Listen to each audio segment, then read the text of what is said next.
This is George Newbern, the voice of Superman. This is Kid Shriner, the voice of the Green Arrow. And you are listening to the DCAU Review, hosted by Cal and Liam. Streaming at DCAUreview.com and on your favorite podcast app. The original Justice League has become a memory. I am resigning from the Justice League. What's going to happen to the League now? We rebuild. From the ashes of that great conflict, a new team has arisen. A much, much bigger team. Each of you brings something different to the table. Old friends, new heroes. And as usual, plenty of bad guys jumping up to get beat down. Calm down, and I'll let you go. How about you kiss my ass? Watch out, evildoers. There's nowhere to run. Because this year, they're all around you. The League is unlimited. An all-new original series, starring every superhero worth cheering for. And then some. Justice League Unlimited. Where am I exactly? Among friends. There's strength in numbers.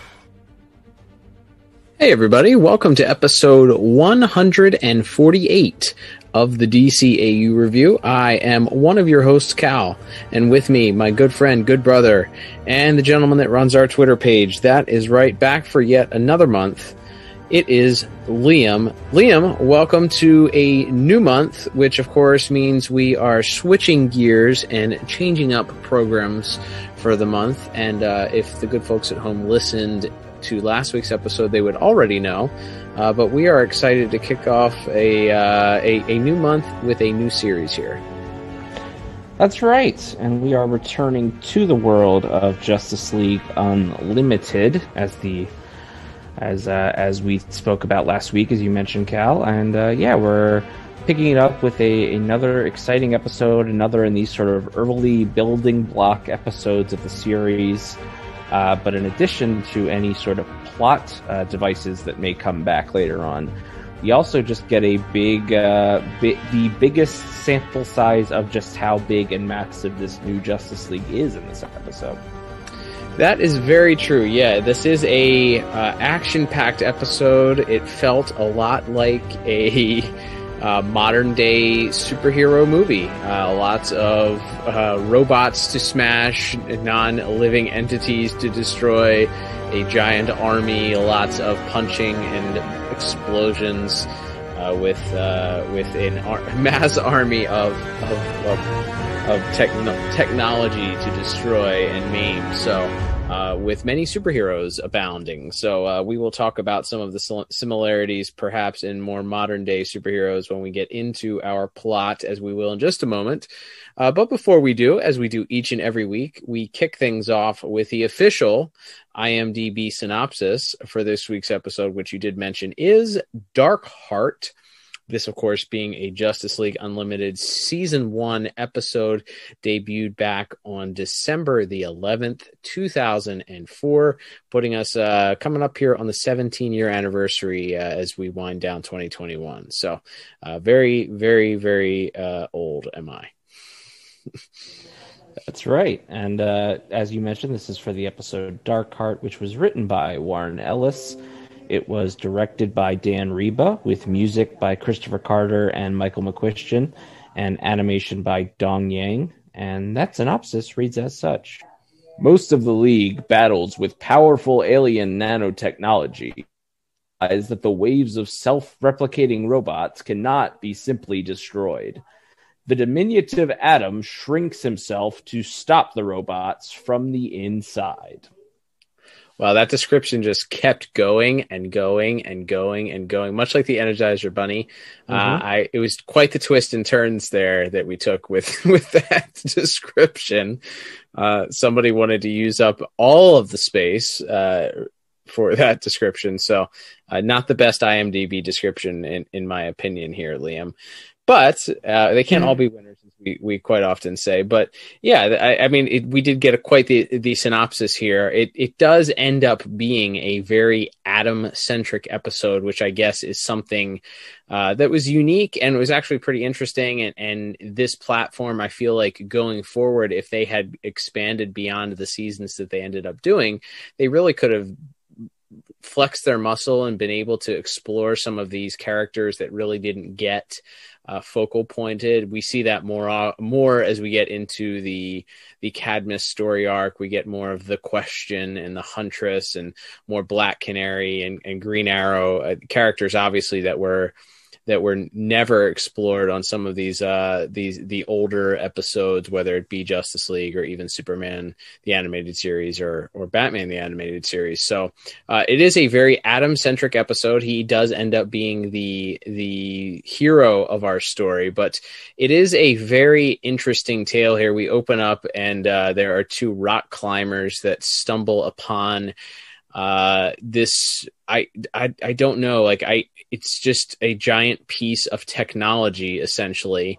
And we learn later on, of course, that this piece of technology originated some 50,000 years perhaps in the past, used as a weapon launched from one planet to another, designed once it launched and devoured that planet to then replicate itself and continue its process. It somehow, without really any explanation, has made its way to Earth, where it is going to continue to do the same through, Liam, the age-old crutch used in any science fiction and comic book tale, nanotechnology. That should buy them some time to get the townspeople out. Now I want to learn about these things.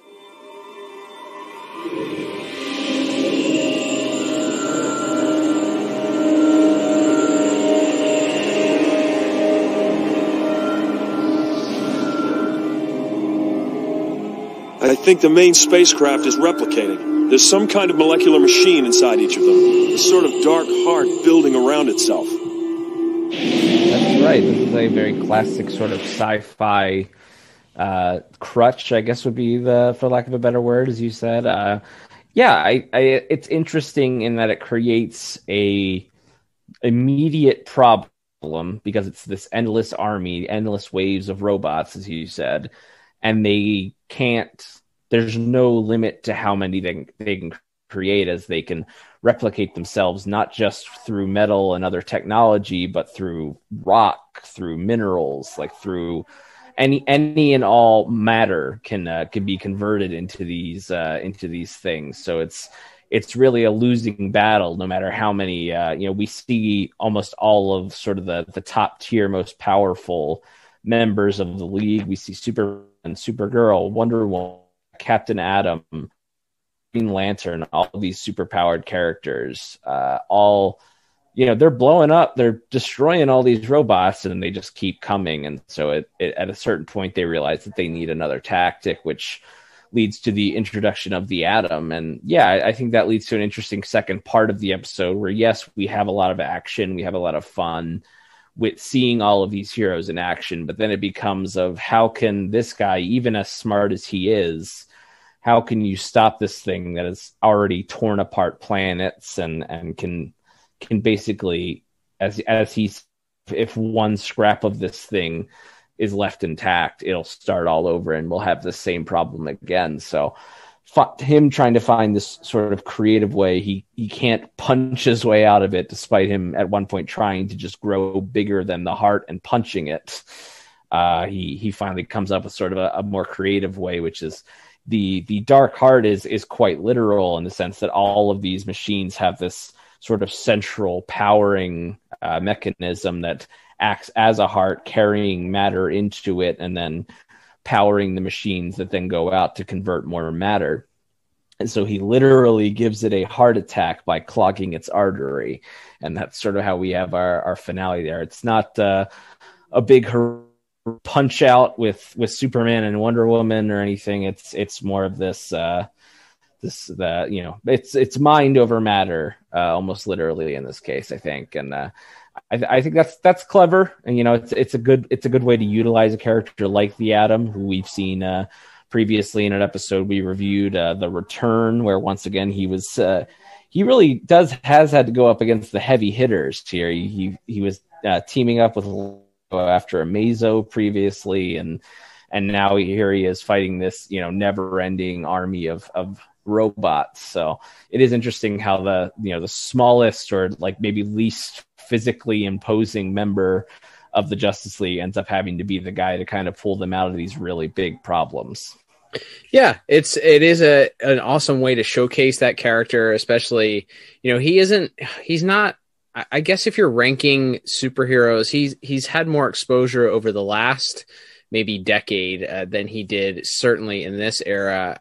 He may have made some appearances on the Super Friends or one of those like Superpowers spin-off episodes. I honestly don't know I think he did, but with that said, he certainly isn't a top air, an A-list, or even probably a B-list DC superhero. So the fact that they were able to use him in multiple episodes and showcase this unique powers is pretty awesome. I really love, I mean, that's a testimony to Justice League Unlimited as a show, as I mentioned, like having some of these ancillary characters, and we'll get into visuals and animation, the myriad of people that show up in the background of this episode. And that's one, I think being in the background is one thing. It's kind of a cool throwaway if you know type appearance, but having really the Atom be the person, as you said, that solves this problem using his intellect, using his knowledge, using his experience and technology to defeat this seemingly impossible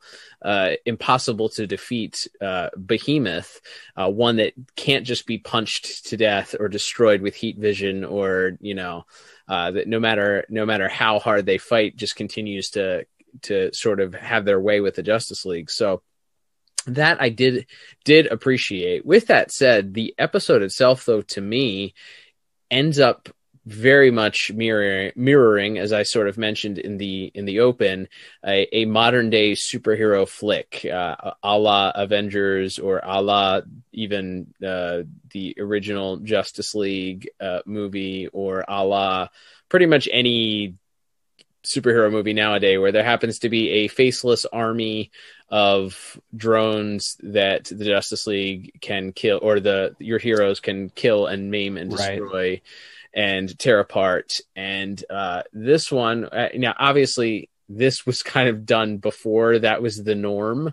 This is 2004 as opposed to 2007 and on, or whenever Disney took over and started launching Marvel movies. But it's sort of a trope that now I've sort of become numb to. Did you find yourself comparing it at all to sort of those modern day superhero blockbusters that we've seen?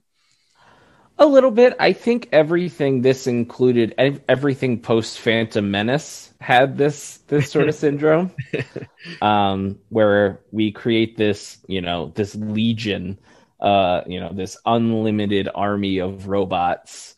And what do we do to stop them? Well, we can't kill them all because there's limitless amounts of them. So we have to go to the control hub or the main. There's usually like a, metaphorical or literal, a switch, which then shuts them all down, which is also on the table in this episode, as well as once the Atom is able to kind of, as we said, give the main Dark Heart a heart attack. He is all of the other robot spiders and robot tigers and stuff that we'll talk a little bit more about in visuals, just kind of shut off and stop working. So it's one of those things where you create this invincible army seemingly, but then you also have that problem where it's like, well, we can't have this army needs to be defeated. And we've already established that the League doesn't have the numbers to take them out by brute force. So they just all shut down when the big one shuts down. So yeah, it's definitely a trope, that goes back several years. And like I said, I think that's why focusing it on the Atom was the right call, because there is there is a lot of this where, at least for the first 10 minutes or so, where it feels like it's just watching guys just swat at the ground. And it's cool because we get to see all these different superheroes in action, but it feels very light on like satisfying action, because they're just because for the most part, they're just fighting these small spiders. It's a lot of like swiping at the ground for a while there. So Again, we'll get more into that in visuals, but yeah, I definitely think focusing it on the atom was the right call, just because it actually had a better focus point at that point. Even if the end result is that Phantom Menace style, we blow up the one thing and everybody shuts down. Yeah, I do appreciate the fact that, yeah, I've already established I like the atom part of it. With that said, the only other major plot point that I think and ultimately foreshadows and plays to me that plays later on into some of the Cadmus arc and some of the overall Justice League Unlimited tale and story arc, that being that initially the Justice League decides once the Dark Heart is sort of expanding and they realize that the robots are not going to be stopped just by stomping on them or by fighting them, that they're replicating at too high of a rate to stop. The Justice League call up to Jean, who's at the Watchtower, and he launches a giant space beam, the other favorite trope of superhero movies of the last decade or so. This one going in reverse, though. Instead of a giant sky beam, it's a space beam coming down from the sky. So I guess that's a little bit different. But sky beam comes down and creates a giant trench. And this gives the U.S. Army and General Eiling a little bit of something to be a little bit concerned about, I'd say. Wonder Woman, can you hear me? I'm in the town of Goldhanger, 2 clicks from you, and we're not going to get everyone out in time.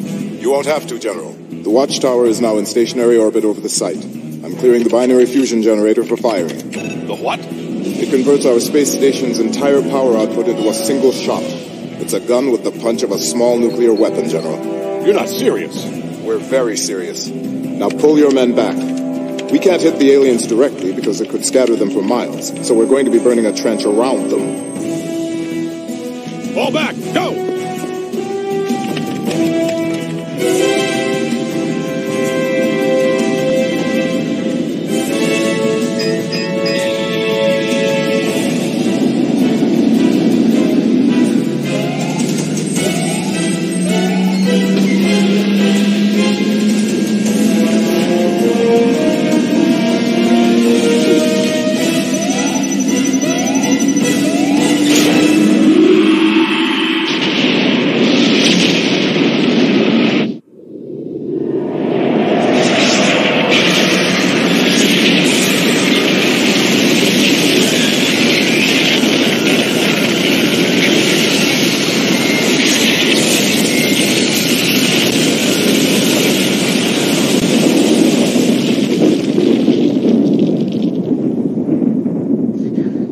I think that is interesting, and it speaks to, again, plot points we'll get into more when we cover kind of the big, heavy, meatier parts of this Cadmus arc. But it is this thing where the Justice League, of their own volition, without letting anyone know, built a giant cannon that Martian Manhunter very matter-of-factly states they have complete control over, and packs the punch of a small nuke, and they're just like, all right, this is what we're doing. Pull your men back, General. And like, it's one of those things where you do build up another bit of like, if you think about this, if you think about what Superman did in the series finale, Superman Legacy, it's like they're right to be concerned about this. Right. They're absolutely within their rights to be concerned. Obviously, the way they go about it is very underhanded and shady, and perhaps if they shared these concerns with Superman and the rest of the league up front, there could have been a dialogue. But as it stands, like, you totally see why that's very alarming for anyone, you know, especially like someone in a position of national security like General Eiling is, to hear, oh, by the way, we have a nuclear space laser that we could just fire down whenever we feel like it. Yeah. So that is calls into the old question of, are the superheroes trustworthy enough? And as you said, that plays into those plot points from Legacy and some of the, the Justice Lords and some of the other things that we end up kind of rehashing later on. So it is very interesting that they set that plot point up here. I think General Eiling's initial reaction of just kind of being caught off guard, willing to watch and see what happens, but then letting them know at the end that they're not really cool with that, and that's something that's going to be discussed at a later point. Other than that, it is a very much a punching and kicking robots episode. There is a lot of action that occurs here. I don't know that all of the action is very interesting visually. We'll talk about it in a moment. It didn't seem as exciting as I thought it should be. It seemed like a lot of times it may just be an excuse to throw a bunch of superheroes in there. And this is one of those episodes that has one of the few episodes that has what seems like the majority of the Justice League, the newly expanded roster featured in it. So I imagine that for the director, Dan Reba, and the storyboard artists, that this was, fun to kind of sneak in some of these other ancillary characters and characters that aren't used very often. We'll talk about that in just a moment here. But other than that, I didn't love the plot. Like it's very, I guess the plot of how this robot gets there isn't fully explained until the very end. They dig this trench that's supposed to stop the robots from being able to cross it for a period of time, just enough for you to see Ray Palmer. And then when they flash back, suddenly the trench is just gone for no reason. Like it's just not there anymore. They don't really explain how the robots got across it, but they have. So with that said, I guess we can get into our scores here for the plot. But I went ahead and gave plot a 6 out of 10 for this week's episode. What about you? Yeah, I'm just a tick higher at a 7 out of 10. I think it's an enjoyable 22 minutes from a plot standpoint, and we get a couple of, as we said, both Eiling taking the dark heart at the end, and then also the space laser stuff. I think you are laying some groundwork here, and even if you remove that from it, it's still, I thought, a pretty fun, enjoyable story. So 7 out of 10. That's fair. Yeah, I think it reminds me a little bit of when you're binge watching a show. It's one of those episodes that's a filler episode. It's like, that they have to do it because there has to be some story depth to build up. But a lot of times it feels like it's like, okay, there are points from this episode that move forward, but I just didn't love the episode as a whole itself. It was just kind of like, all right, when's this over? When are they going to figure out how to defeat the ever-growing army of robots? So I guess that will lead us into our visual and animation, Liam. As we mentioned here, there are a lot of superheroes featured in this episode. Many of them, including many of the characters that a lot of people probably aren't familiar with. We have an entire roster here of people that we could go through. So seeing that, in fact, I will, if you would like me to. I would love it. Why don't we go down the entire list of who was featured in this week's episode? All right. And I think some of these you only see in the background very quickly, but this is everyone. Still counts. That we see. Absolutely. And this is not counting Superman, Wonder Woman, Batman, the Atom, the main ones. But here's everyone else that is featured sort of in the battle or getting off or getting on to a javelin at some point.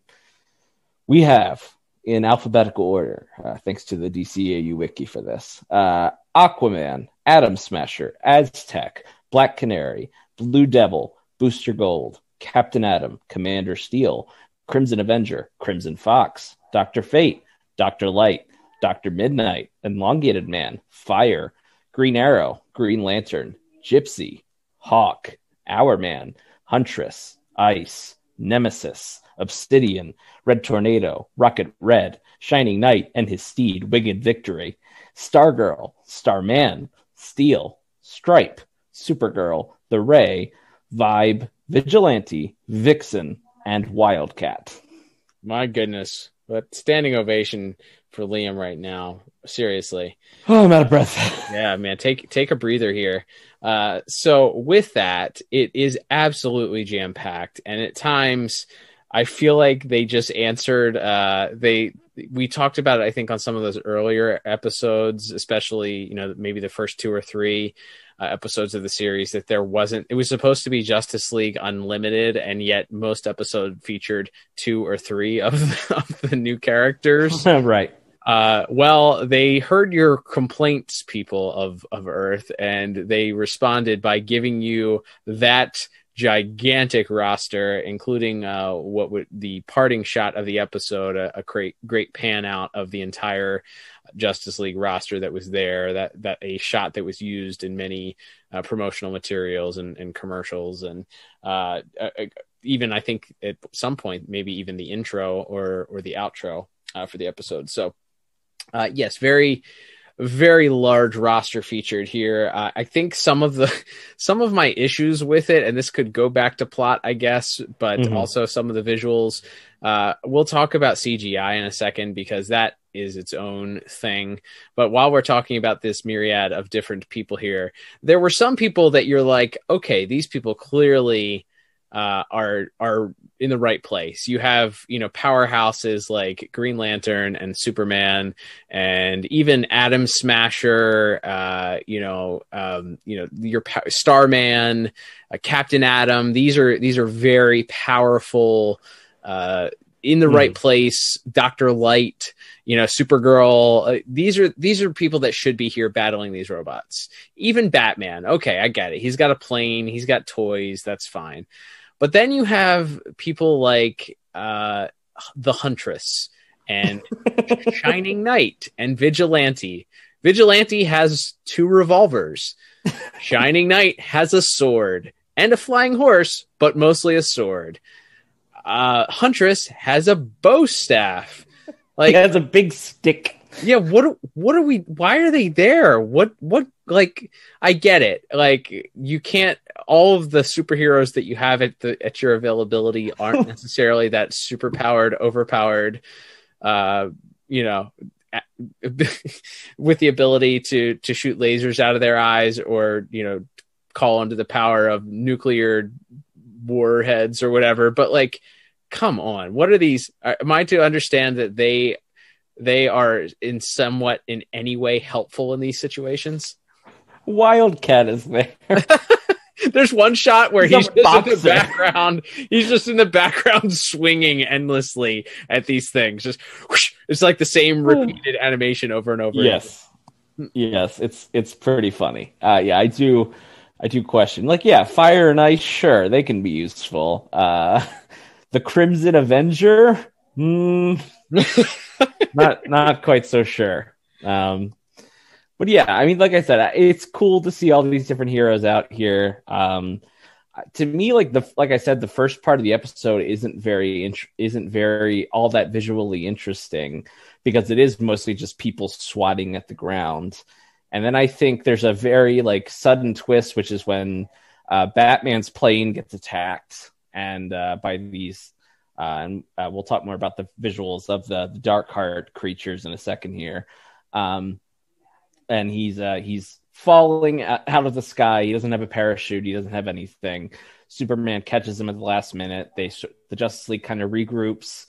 They make their plan. Wonder Woman's going to get Adam to the ship, and they're all going to protect her to get him there. And Superman says, "Let's go to work." And from there, I think it gets awesome for about 3 minutes.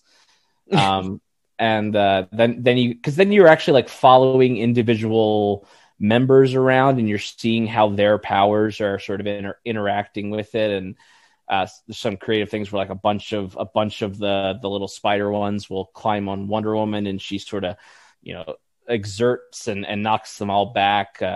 Same thing, we see Starman fighting them. At one point they're kind of getting overwhelmed, and then the Ray and Green Lantern and Supergirl show up to provide air support, and that's really cool. There's a shot of where they're all kind of just punching at the line, and all of a sudden you see Atom Smasher's giant foot stomp down on a bunch of them. So there are some cool moments in those few minutes. We mentioned the vigilante, as outmatched as he clearly is on his little motorcycle with his guns. When he gets knocked down and it looks like he's about to be he's dead meat, the Shining Knight on his winged victory shows up and knocks them back, and then he hitches a ride with Shining Knight, and they do. So I do think there's some cool moments. But yeah, it's like it takes a while for us to get there, and then it's only kind of maybe a couple minutes long in this little stretch as they're trying to get the atom to the dark heart, and yeah, so like that's fun, but yeah, it doesn't feel like we maximized the potential of having this entire league in battle all at once. At least not maybe how they do later on in the series. Yeah, it just. Okay, I'm going to switch over now because the most distracting thing to me and the thing that took me out a lot of the battle was the use of CGI and whatever they decided to do as far as creating the animation for the actual army of these little creatures. I guess it was CGI. It looked almost like static images at times that they were just moving around. I did not like the animation for the majority of the battle. I thought it was very distracting. There were a lot of pan shots and like distance shots that showed the large portions of the army, and they were just kind of, again, they were static images that were sort of vibrating almost to give the appearance that they were moving or marching and they didn't look like, and I get it. Like, I think it's not one of those things that you could have possibly have individually animated, but at the same time, they clearly spent a lot of money on making the CGI that looks god awful to show the watchtower opening up and birthing its shotgun cannon. Like they could have done so much better for some of those shots. I will say that the robots themselves, very interesting looking. I think you briefly mentioned they're sort of like robot dog. They're a little bit bigger than the spider creatures. They are visually interesting.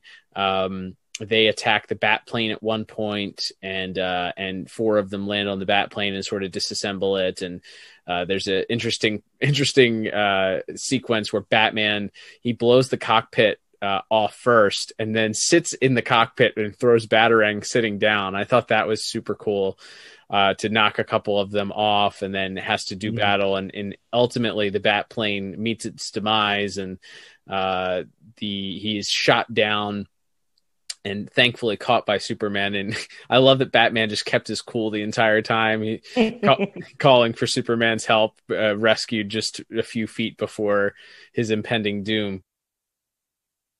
That was the last of my useful armaments. I can't do anymore.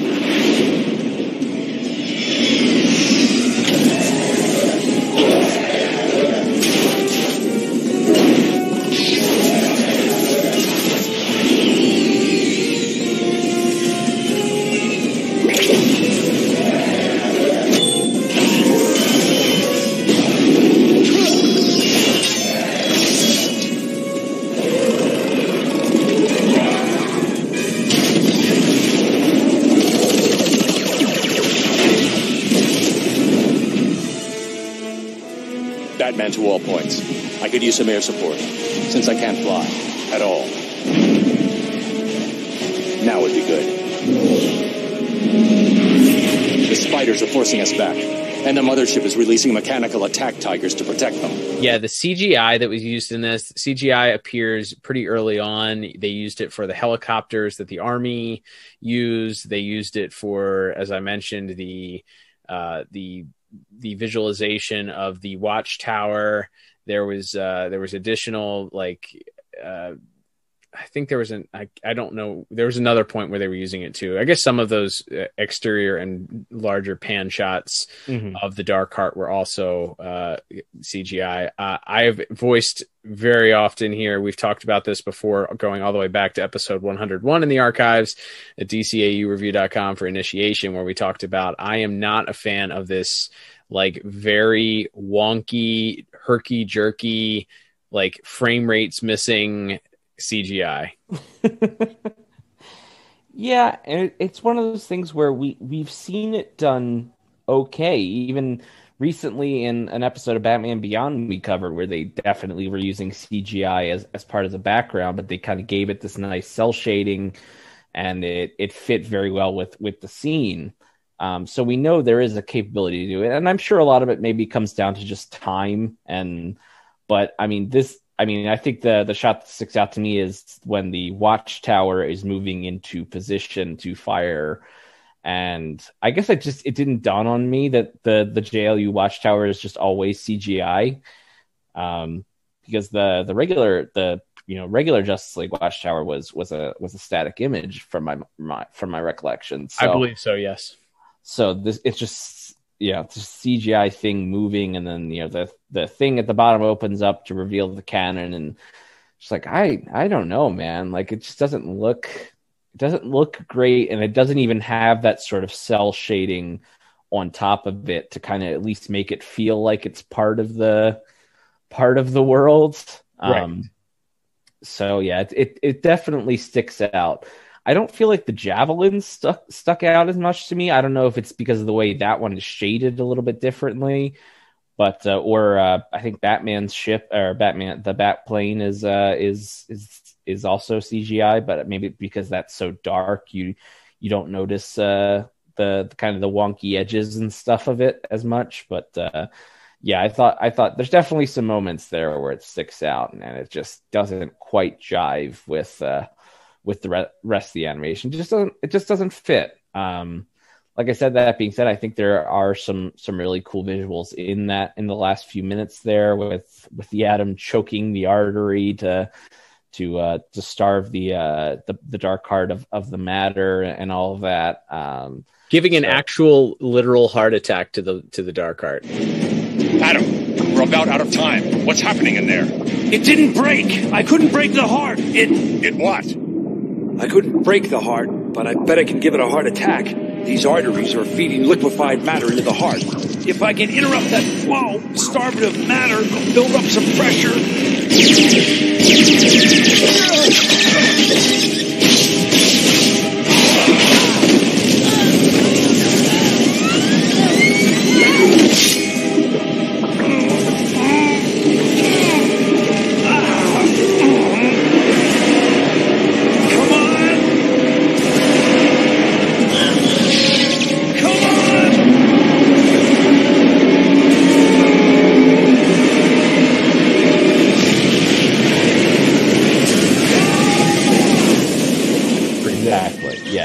I thought that was pretty cool. And even the introductory scene, I love that scene of the Atom. It's kind of all foggy, and the Atom is walking through kind of like, thigh high water, and then this giant snake bursts out of the water, and he's sort of fighting with it, and then eventually you pull up and you realize he's actually in a petri dish.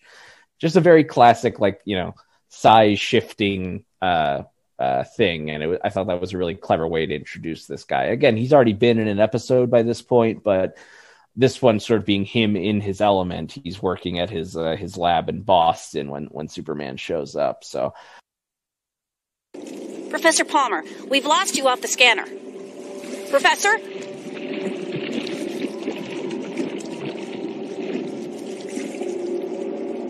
Reconfigure for the automata limit, Katie. I know he's down here somewhere. Could be pretty small by now.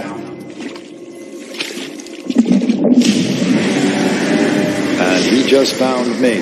He's bigger than my car now, Katie. Personally, I blame you. How can it possibly be my fault? Because otherwise it would be my fault. That can't be right. I'm a professor.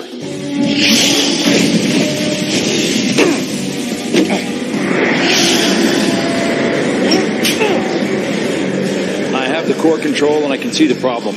The chemical wash made a bad nanochip. I can shut him down by...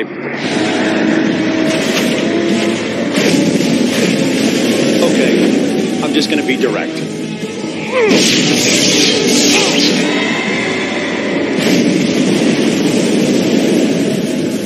Professor Palmer. Professor? Ray! I'm going to lay here for a while, Katie. I'm old now and I get tired. You have, company, Professor. Serious company. I'm coming up. Stand by.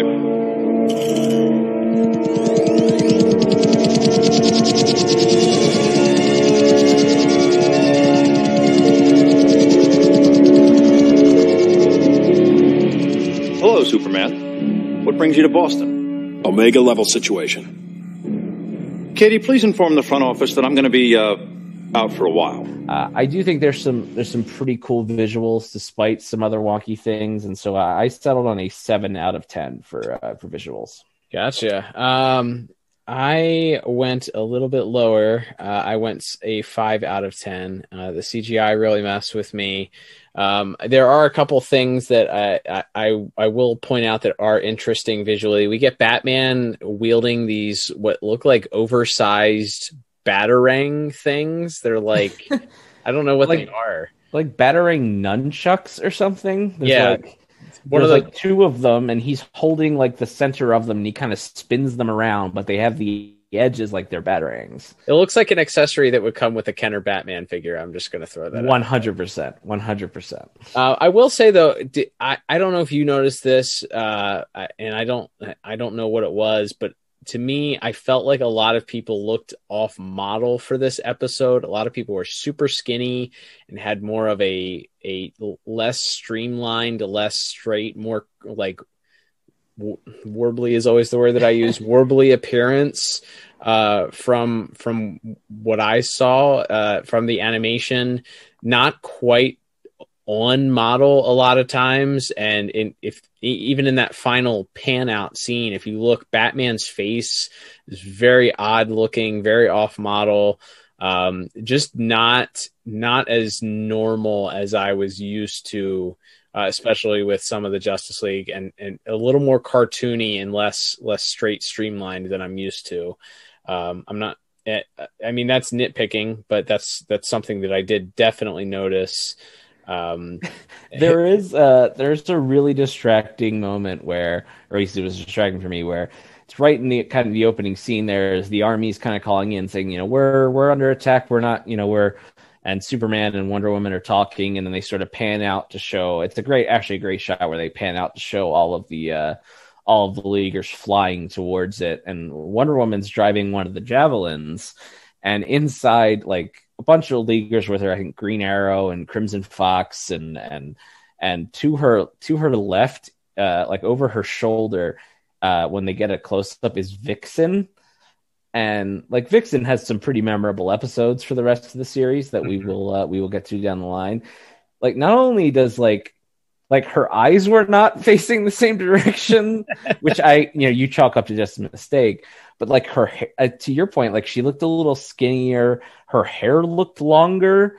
I knew this existed. Like Huntress is in a different costume than when we actually finally get around to introducing her. They redesigned that suit. I think when she has her first full appearance in Double Date a few episodes down the line here. But so yeah, there's definitely some people who I think just hadn't been like fully. Hadn't been fully realized, and then some people may just be a victim of just, well, they're a background character, we don't have to really worry about how on model they are. But then when you get that one or 2 second close up, and you're like, oh my god, what's wrong with Vixen? It really sticks out for a second there. For sure. I think we'd be remiss, the last visual, or this also could have been discussed in plot. How did they sneak beyond standards and practices the gimmick of the Atom riding in Wonder Woman's bosom? Yeah, they really linger on that shot for a couple seconds too. Like it's like, I mean, like I don't know which storyboard artist was all horned up and decided to go ahead and see if they could slip that one in there. Oh my god, yeah, they really kind of, because like when he's riding with Superman, he rides in Superman's ear, but then, and at first Wonder Woman's holding him in her hand, but then she has to fight, so she's like, all right, here you go, and they like very slowly pan down to her chest. He's like hanging on to the tip of like the eagle or whatever on her breastplate, And then it's just like they just stay there for like an extra second or two, and you're like, all right, let's wrap it up. This is for children. Let's keep it moving here. We get it. Somebody here is living out a weird fantasy. Let's move it along. Let's move it along here. Yeah. That was always, even as a child, like watching that, I was like, I'm uncomfortable with this.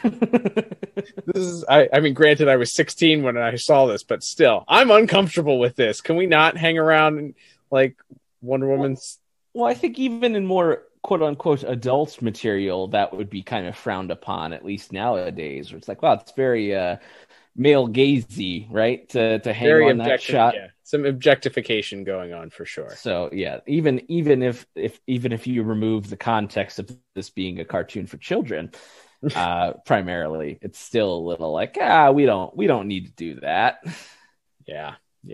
Well, figured we shouldn't ignore the elephant in the room. So it's fair. All right, let's move on to our next category, Liam, which will be music for this week. I think you said, was it Dynamic Music Partners who worked on this one? Yes, particularly Christopher Carter and Michael McQuistion are credited.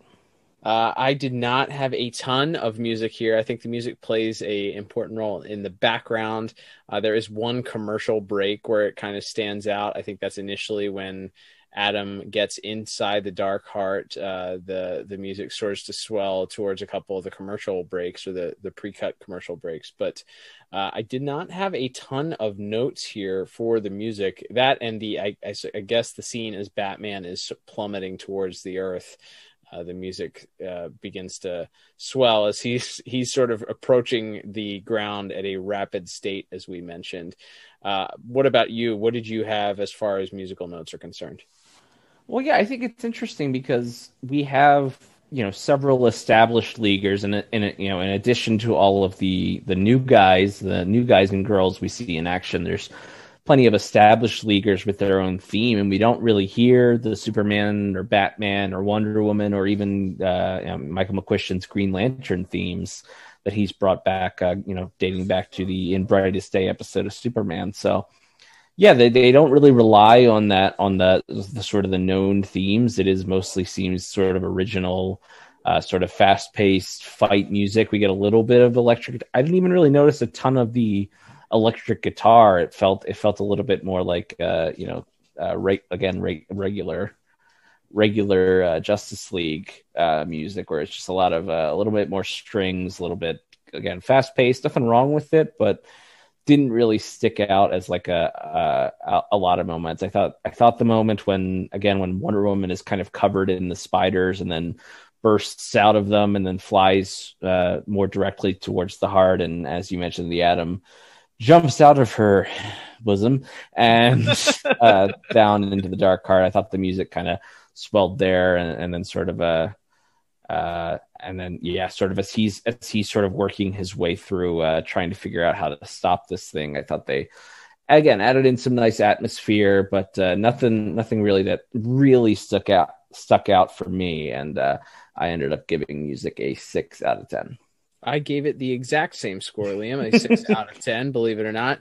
Yeah, I think you're right. I had kind of neglected to mention that Wonder Woman scene, actually, despite the initial unpleasantness, I think that Wonder Woman sequence is actually one of the most interesting, most impressive, because you really get to see her kind of be this badass Amazonian warrior that battles her way through this line of robots.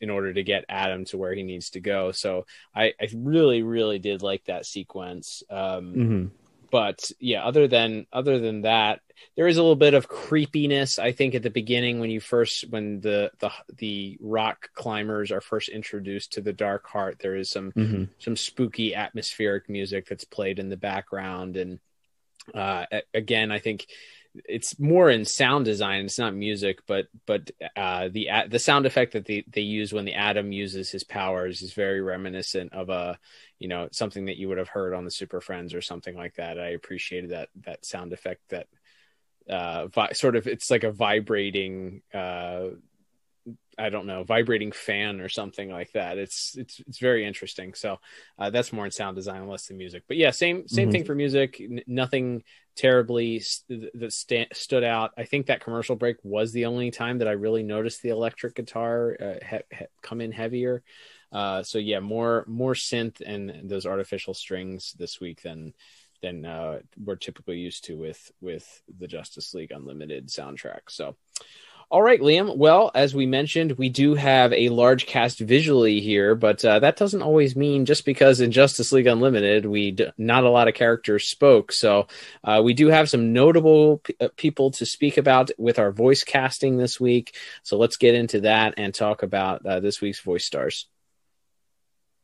Absolutely. We have just in minor roles, we have Catherine Cavadini, who plays Ray Palmer's lab assistant, who I only wanted to mention because she was Blossom in the Powerpuff Girls. Oh, okay. Another Cartoon Network staple. Absolutely. So I thought she was worth shouting out there. And then I guess we could save the big guest stars for last, but our main Justice Leaguers, as you mentioned, we don't have a lot. In fact, only the 4 of the original 7 are voiced in this episode, despite Green Lantern also appearing. We have George Newbern as Superman. We have Carl Lumbley as the Martian Manhunter. He, of course, for most of this series, and actually it later on becomes a plot point, but he doesn't really ever leave the tower. So he's just kind of up there running point, and then he kind of disappears from the episode once the cannon is fired, as it's established here that basically once that cannon is fired, the Watchtower has no power for an hour. So so we get a little bit of Carl Lumbley there. We have Kevin Conroy, of course, as Batman. Does a fun job. He has a little bit of levity to it. Both in initially when he drops the ice nuke on the Dark Heart's main ship, and talking about how he had to freeze the Gotham River once upon a time, and then later on, as you mentioned, when he is describing to everyone that he needs to be caught because he's falling very rapidly and cannot fly at all, which I thought was it's a very funny and memorable moment, and just his completely deadpan delivery of it is it's one of those things that only Kevin Conroy's Batman can do. And then we have Susan Eisenberg as Wonder Woman, who does a solid. Said most of the Leaguers here. It's mostly exposition moving and sort of strategizing, and hey, you go here. Batman's sort of running point at one point, and calling in air support from Green Lantern and Supergirl and things like that, and Wonder Woman and Superman, and they're all talking to each other throughout the episode. But it's not a big character moment episode for any of our main Leaguers there. Yeah, it's not. We established this from the get-go that this was an Adam-centric movie or episode. We'll talk about him, I'm sure, in just a second here, but that's okay. Superman does get the closing line there as the camera sort of pans out to the entirety of the League, and sort of has the exclamation point placed on the episode. Show him a weapon that destroyed its creators and every other thing it saw, and he wants to play with it. What's to stop history from repeating itself right here on Earth? We are. But not a lot is asked from. Susan Eisenberg has a little bit to do, obviously, in her dialogue, but most of it tends to be exposition and certainly kind of filling in the gaps and trying to explain what's going on for the majority of our typical heavy hitters. Yeah, absolutely. And that will bring us to our 2 big guest stars, this time in a minor role, though he does return several times throughout the rest of the series. We have J.K. Simmons, J. Jonah Jameson himself, playing General Wade Eiling. Obviously, like I said, has quite a bit more to do throughout the rest of the series, but cool to kind of just throw him in here as again, he's not the main focus of the episode, but you see, I think kind of a great scene is that scene where Martian Manhunter is describing the giant space laser to him, and he's just like, you what? Like, I think his sort of exasperation at this, and then sort of the switch there where he then goes back into giving orders to try to evacuate the town and all that. I think he does a good job there, and obviously he's a pro's pro as an actor. So yeah, absolutely. He's very effective. Obviously, we know him in very different roles, and certainly now as the voice of Farmers Insurance. We are farmers, but he's an icon. His acting isn't over the top in this episode, which I'm sure there might have been a temptation to do, and certainly. He plays that over the top charismatic role in the Spider-Man movies. So for him to he does kind of tone it down. And even as a general in the army, you would think that he would have maybe a little bit more free range to kind of, turn up the volume a little bit, so to speak. Mm-hmm. But he plays it very understatedly for knowing who it is. Like, he plays it understatedly, and I think that actually pulls off a greater performance. Like you said, his reaction when he finds out that the watchtower is a weapon, his sort of comeback to Superman and the Atom as they're collecting the Dark Heart at the end. Also, a little bit of witty dialogue there and come back to them. So we know that he actually, of course, is going to return, and certainly in the Cadmus arc, and he has his own episode, very interesting outcome to this character later on. But I think he does a really, really strong job. I don't suppose you need any help destroying that. Wouldn't want that technology falling into the wrong hands. We can learn a lot from it. It'd almost beat the Justice League, after all. Why would you need something to do that, General? Oh, I don't know. Maybe because it turns out the Justice League has had a secret space-based weapon of mass destruction all along. And we're going to be talking about that someday. Believe me. Ma'am. Agreed. And then, of course, the man of the hour... That being, as we said, this is an Atom story, and the voice of the Atom is the returning John C. McGinley, who, of course, we've talked about a couple times, but probably most famously from Office Space, as well as, of course, playing Dr. Cox on Scrubs for 9 years, I believe that show ran. So it's a very recognizable voice, and I think in the past I've mentioned that it was a little bit distracting to me. Mm-hmm. I don't know if I've just gotten a little more used to it, or it's just because he had a little bit more to do this time.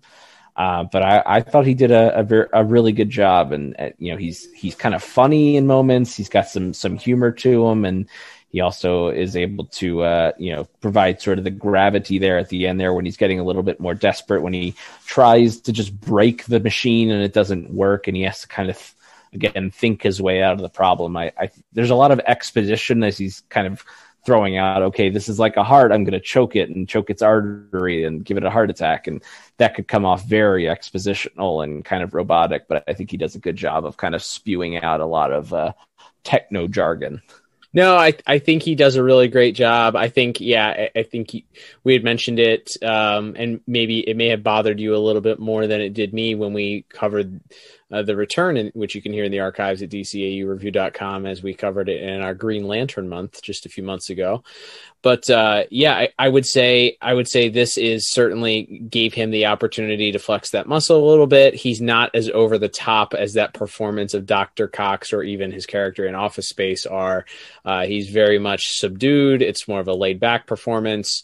I really enjoyed it. I think you're right. The dialogue maybe in some ways may have worked against him slightly because a lot of it was exposition. But I really appreciate his line at the end talking to Superman about the dangers of the government collecting this technology and why they would be dumb enough to do so. But it's I think it's a pretty strong performance from him. The voice cast, pretty decent. There was a lot of exposition that was required, so maybe not the strongest of performances. There wasn't a whole ton of emotion that had to be shown either, with the exception maybe at the end in that scene as he's sort of hurriedly trying to figure out how to defeat this monster. So not a lot of range required for this episode, but I still think it was pretty strong all around. So I ended up giving it a final score of 7 out of 10. What about you? I went a little bit higher. I went 8 out of 10. I think mostly on the strength of Mr. McGinley's performance there. I think he just does a good job when he's talking to Batman and Superman about this being sort of a nightmare of what everyone was always sort of concerned about when it comes to the field of nanotechnology and some of that stuff. I think he really does a good job of mixing that in. And at the same time, like I said, the humor moments when Batman and Superman are talking and he's like, "Hey, it's getting sweaty in here," and he's like kind of trying to peer over Superman's ear. He's like, "Is that Batman?" Like, just his delivery of that line was so funny. Where's the atom? It's getting sweaty in here. Is that Batman? Find Wonder Woman and get us down. And again, if you've seen his work on Scrubs, even though that show was a comedy, he's obviously was a very gifted dramatic actor as well. And seeing him be able to do sort of the big super heroic over the top stuff, as well as sort of these smaller kind of funny quirky moments, I thought he really pulled that off. And again, when he's talking to his assistant about how he's old and he gets tired, I'm just gonna lay here for a minute. I thought like he's so funny in some of these scenes while still not feeling like he's taking away or not treating the situation seriously when it's when it's go time. Yeah, I agree with you. I don't disagree with you. Pretty strong. Some good funny moments. All right, Liam. Well, that will wrap us up and get us to our final scores for this week's episode. Totaling everything I have here, I end up with a final score of 24 out of 40. And I am a tick higher. I ended up with a final score of 28 out of 40. Uh-oh. I don't know if that's disagreement alarm worthy, but 4 points is it feels like 10 points a lot of times in our world here. That's right. Yeah. So with that said, Liam, I guess it is time to discuss rewatchability with this week's episode. Now, we have established that there are many threads that are established here, sort of some of them which have been continued, the general distrust that the government seems to be building against the Justice League due to prior events. That sort of thread is continued in here. But we have some things that are seriously set up that come into play well into the next season, the next half season, and then later on down the line here. So where do you fall as far as rewatchability is concerned on this one? Obviously, neither of us gave it a huge score. A little bit, I guess that would be a C or so grade from me, and maybe a C+ from you. So neither of us really gave it a high grade, but where does this fall as far as rewatchability is concerned for you? I think you kind of have to watch it. Especially if you're zeroing in on this Cadmus arc, because both the Dark Heart itself, what it can do, and of course the space laser, not to mention characters like General Eiling coming back. Like, there's a lot here that, even though in the moment it doesn't feel that important, there's a lot of future episodes pulled directly from stuff that happened in this episode. So I think it is an almost must watch if you're trying to watch, like I said, especially if you're trying to track kind of the entire Cadmus arc through JLU. Yeah, I agree with you. Even though I didn't give it a glowing review for the final score, it is pivotal, integral to that story arc.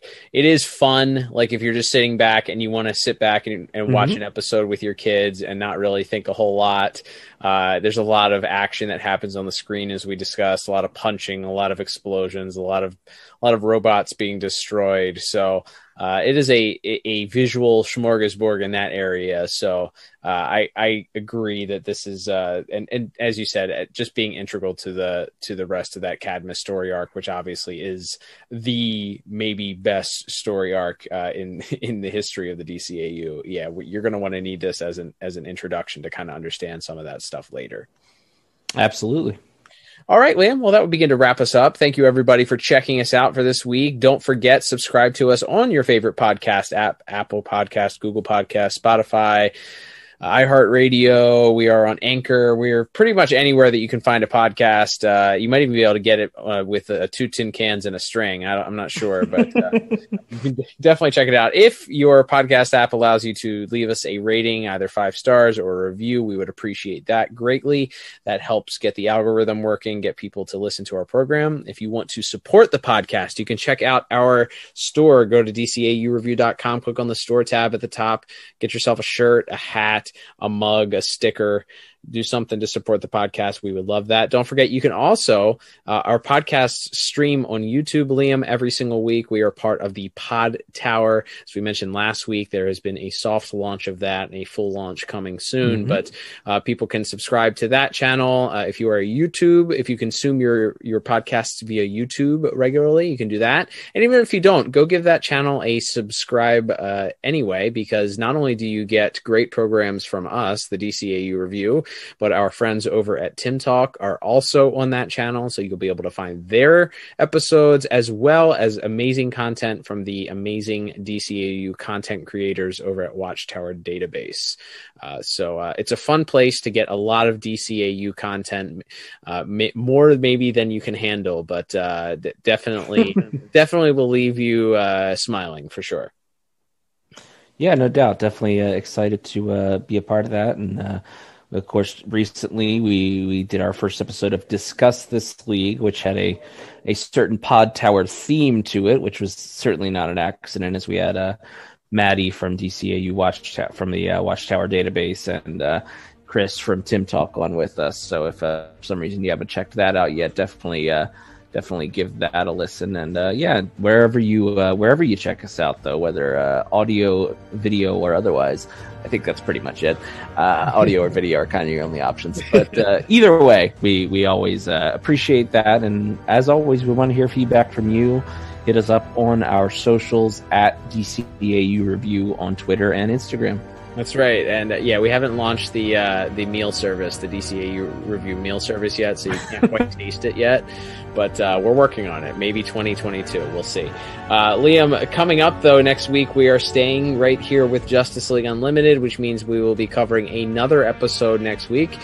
Why don't you tell the good folks at home what episode that will be? That's right. And we are moving a little bit into the second season of Justice League Unlimited. Just barely. We're just kind of scratching the surface. Won't get too far in just yet. But next week, we are coming back with another Green Arrow focus episode, but this time he's not alone, as we also have our proper introductions to the Black Canary and Wildcat. In next week's episode, we will be reviewing called The Cat and the Canary. Go figure. And it was pretty cool to hear Mr. Schreiner do our intro this week.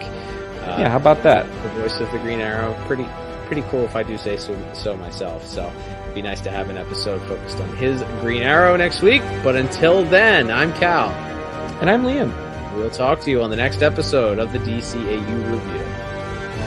Bye-bye.